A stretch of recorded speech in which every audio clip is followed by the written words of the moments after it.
If you're new to CS, it might be hard to understand exactly how much influence the Academy players in Counter-Strike have had on the modern game. From the tail end of CSGO into CS2, starting with WePlay Academy League. WePlay Academy League was a place where every roster was part of a main lineup that played either Tier 1 or high-level Tier 2 CS, and they all had a feeder Academy roster with rules. You could only have one player that was over 18. Every other player had to be a junior player. You know, they had some players as young as 13 and 14 playing in the Academy League. And what this was a talent pipeline for the Big Brother rosters. It was also a way for these very young players to get quality team experience. This was a place where Blade and Hallie have spent time teaching some of the Academy League players how to one day get that promo, get the call up to the main lineup, or get called to join another team like we saw m0NESY do with G2. Now, again, I want to stress this is such a new thing. And even though WePlay Academy League isn't around right now, if you look at the top 10 teams on HLTV, there are 12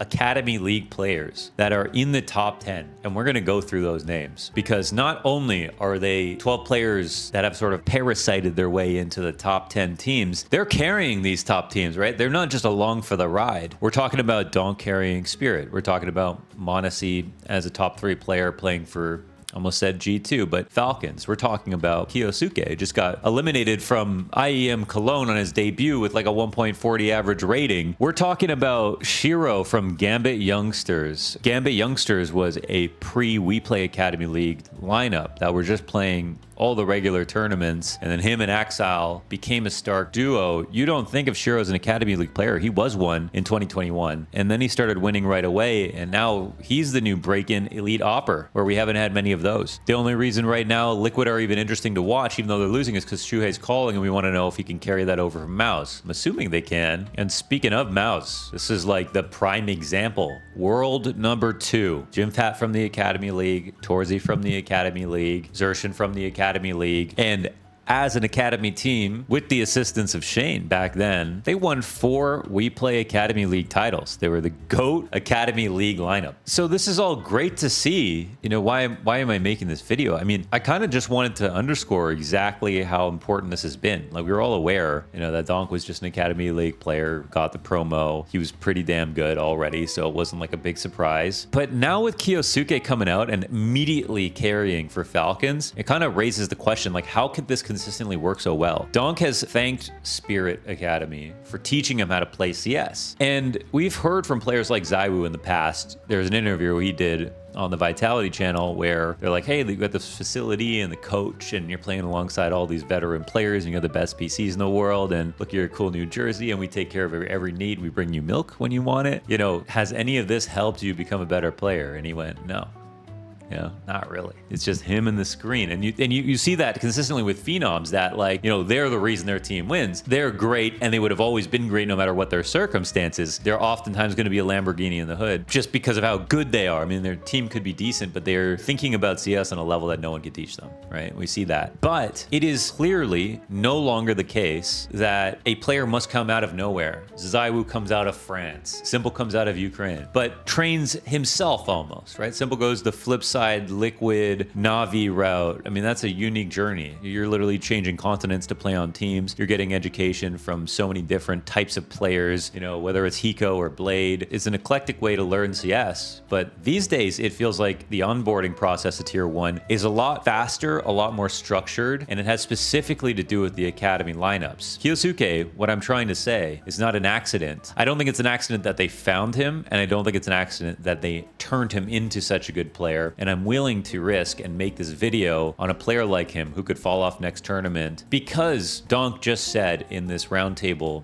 interview with Robson, Sponge, and Nico, when asked, you know, do you think KYOUSUKE is going to be the real deal? And Donk said, you know, he came from the Spirit Academy lineup, so I think he will. And that sort of implies that this is because the regiment, the education that he's gotten on this lineup is one that will allow you to be Tier 1, right? The way that you get onto Academy League lineups now is you see that, like, Na'Vi are asking for you to get 4,000 elo yourself, and then you can try out for the Na'Vi junior team, right? So they just know they got a raw gem. It's like, you probably couldn't teach Usain Bolt how to run that fast, right? You can maybe help him shave off like fractions of a second, but ultimately he's going to run fast or he's not. And I think that goes for mechanics largely as well, right? If you want to try out someone for your academy lineup, you're going to say, get to a certain level on Face It, then we'll teach you the team game. The team game is fully teachable. In fact, that's something you can't teach yourself. So what they're doing is they're scouring for talent. The region's getting stronger because all these kids are aiming to get onto these academy lineups. Then when they get onto the academy lineups, the raw gems show themselves. They get proper training. They get pushed out. And now you've got even Mikaze coming onto Na'Vi. We don't know how good every single player will be, but we do know that specifically Spirit Academy, Na'Vi Junior, and specifically these two teams with extremely notable coaches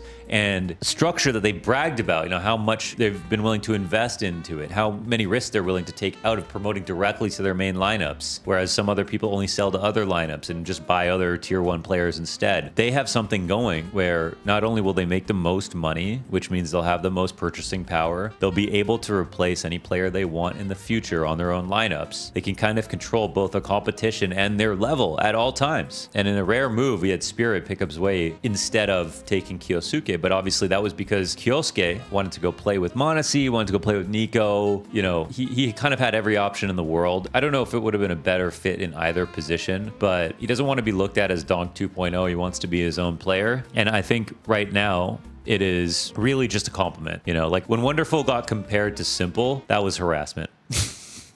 That was her ad. 3.09 sensitivity, Ukrainian operator, you're Simple. Wonderful goes, oh, please don't call me him. When KYOUSUKE says, don't compare me to Donk, or I don't want to be compared to Donk, this is fair. You watch them play, like they aren't the same player. KYOUSUKE moves more like Nico than he does Donk, right? Donk is still 1 of 1, honestly. And right now, time's going to tell exactly how consistently consistent these new promoted players can actually be as good. Like, rumor is the buyout for KYOUSUKE was $2 million. $2 million. Can you imagine that? It was an uproar in the community when Monesi got signed for $600,000 by G2. This was a massive risk that Carlos took, his sort of parting gift from the team. And that obviously was a deal. That was a straight up discount, and it was impossible to know at the time because how could you trust an Academy League player to go to tier 1? Now, at some point, there's going to be a massive mistake, right? A huge buyout for a player that totally flubs. And maybe I'm making the video about that guy right now in KYOUSUKE, but it doesn't feel like it. I don't think anybody does. And I think evolving with this new line of thinking that they can produce a player that will be this good is something you have to get used to. And it still seems a little bit hard to believe that that could be the case. I can't think of any other sport or example of like where you can guarantee a player is going to be good out of a lower division, out of a, you know, you could be like a Zion Williamson and have the media 360 tour about you and then not live up to expectations. Well, we're kind of getting into a trend where like the NBA can't predict who's going to definitely be good, but maybe team spirit can. You know, what the hell is going on? So I'll just say it's really exciting. I'll say it's really new. And I don't know if it's really ever going to stop. And if we'll find out, well, Spirit Academy can, but Na'Vi Junior can't. And they're the ones that can be trusted. And maybe this is it. Maybe we won't get a generational talent every single year.